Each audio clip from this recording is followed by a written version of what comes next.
মধ্যপ্রাচ্যের যুদ্ধক্ষেত্রে এখন সবচেয়ে আলোচিত অস্ত্রগুলোর একটি ইরানের শাহেদ ড্রোন। স্বল্প খরচে তৈরি হলেও আঘাতের ক্ষমতায় এই ড্রোন আজ বহু উন্নত অস্ত্রের চেয়ে বড় চ্যালেঞ্জ। বিশ্লেষকদের মতে যুদ্ধের কৌশল বদলে দেওয়ার মতো গেম চেঞ্জার প্রযুক্তিতে পরিণত হয়েছে শাহেদ সিরিজের এই ড্রোন। আর এই প্রযুক্তির পেছনে রয়েছে ইরানের এক নাটকীয় ইতিহাস।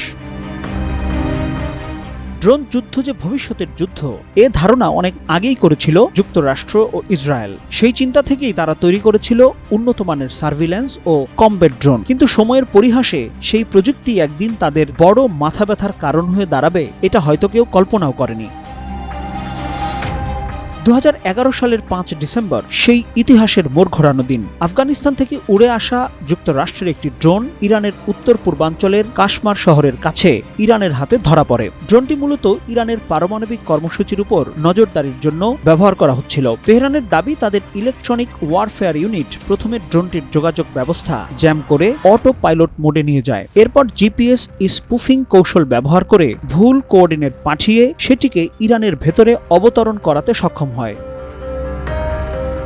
প্রথমে যুক্তরাষ্ট্র ড্রোনটির মালিকানা অস্বীকার করলেও পরে ইরান সেটি রাষ্ট্রীয় টেলিভিশনে প্রদর্শন করে। এরপর মার্কিন প্রশাসন স্বীকার করে যে এটি তাদের ড্রোন এবং তা ফেরত দেওয়ার অনুরোধ জানায়। তবে তেহরান সেই অনুরোধ স্পষ্ট ভাষায় প্রত্যাখ্যান করে। এরপর শুরু হয় আরেক অধ্যায়। ধরা পড়া সেই ড্রোনকে ঘিরে ইরান শুরু করে রিভার্স ইঞ্জিনিয়ারিং। এর ফলেই তৈরি হয় শাহেদ সিরিজের নতুন ড্রোন। প্রথমে আসে শাহেদ 171, পরে উন্নত সংস্করণ হিসেবে তৈরি হয় শাহেদ 191, যা সরাসরি যুদ্ধ পরিচালনায় সক্ষম। আর এই ধারাবাহিকতায় সর্বশেষ এবং সবচেয়ে আলোচিত সংস্করণ শাহেদ 136 প্রায় 2000 কিলোমিটার দূরত্ব অতিক্রম করতে সক্ষম। এই কামিকাজি ড্রোন 40 থেকে 50 কেজি বিস্ফোরক বহন করে লক্ষ্যবস্তুতে আত্মঘাতী হামলা চালাতে সক্ষম। জিপিএস ও এন্টি জ্যামিং প্রযুক্তির কারণে দূরপাল্লার লক্ষ্যবস্তুতেও এটি নির্ভুল আঘাত হানতে পারে।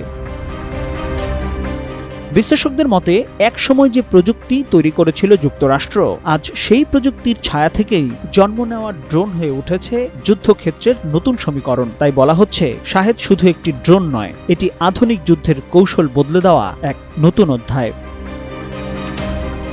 মাসুম খান, টাইমস টুডে।